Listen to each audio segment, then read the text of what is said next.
If you're so smart, how come you aren't happy? How come you haven't figured that out? That's my challenge to all the people who think they're so smart and so capable. If you're so smart and capable, why can't you change this? You just realize that there's no happiness in material possessions. Now, lack of material possessions can make you very unhappy. Yes. So being poor can make you unhappy, but being rich is not going to make you happy. And what happens, unfortunately, a lot of people struggle through their whole lives to make money. They make some, they're exhausted, and then they're like, well, now why am I not happy? I guess I'm just not a happy person. And the way we think you get peace is by resolving all your external problems, but there's unlimited external problems. So the only way to actually get peace is on the inside by giving up this idea of problems. There was this statement, I think it was Pascal, he said, all of man's problems arise because he cannot sit by himself in a room for 30 minutes alone. And it's very true. I always needed to be stimulated.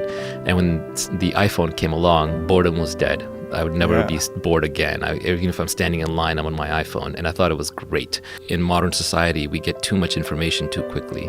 And so our attention spans are very low. You get Twitter, you get Instagram, you get Facebook. You're just used to being bombarded with information. Take that to, you can view that as a negative and be like, I have no attention span. Or you could view that as a positive. I multitask really well and I can dig really fast. Try and overclock my brain, be like, how many thoughts can I think at once? The answer is only one, but I would try to think multiple thoughts at once. And I was proud of that. I was proud that my brain was always running, this engine was always moving.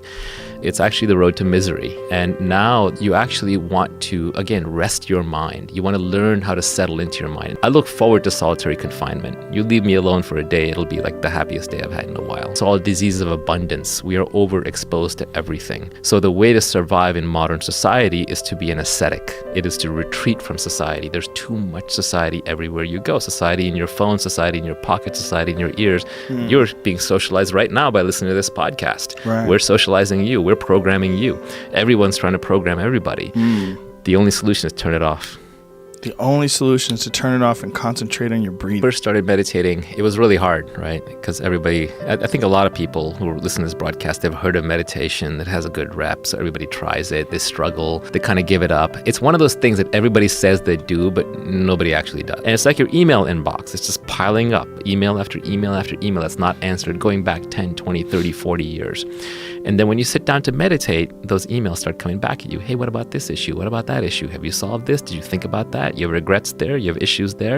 As those emails go through one by one, you work through each of them until you get to the magical inbox 0. And there comes a day when you sit down, you realize the only things you're thinking about are things that happened yesterday because you've processed everything else. Not necessarily even resolved it, but at least listened to yourself. And that's when meditation starts. And I think it's a very powerful thing that everybody should experience. And that's when you arrive upon the art of doing nothing.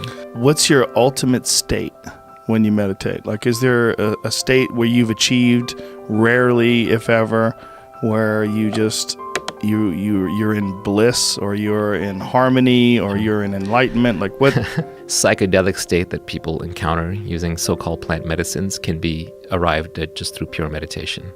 And I've definitely hit some of those states.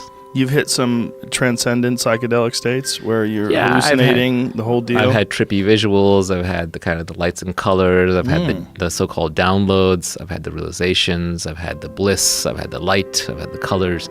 But not every time. No, it's rarely. And in fact, I would say that's also like an experience that you can start craving, which will then actually take you out of meditation. Way to people feel better about it. They say, well, if you're smart, you're not happy, right? Whereas I posit it the other way. If you're smart, you should be able to figure out how to be happy. Otherwise, you're not that smart. Yeah, that is an offensive statement, that if you're smart, you're not happy. I've heard that before, and I just do not understand the logic of that, other than self-justifying. I understand where it comes from. It comes from, if you're smart, it's usually because you thought things through and you have a very busy mind. And so a busy mind can often rob you of peace of mind. Psychedelic, you're trying to get out of you're trying to get your monkey mind to stop chattering at you for a moment. You're trying to get peace from the mind. There are other better ways to do that. Most of the ways we try to get peace from mind are indirect. Whereas if you understand things, if you see things properly, you will naturally, slowly develop peace from mind. It's a daunting task to get your shit together.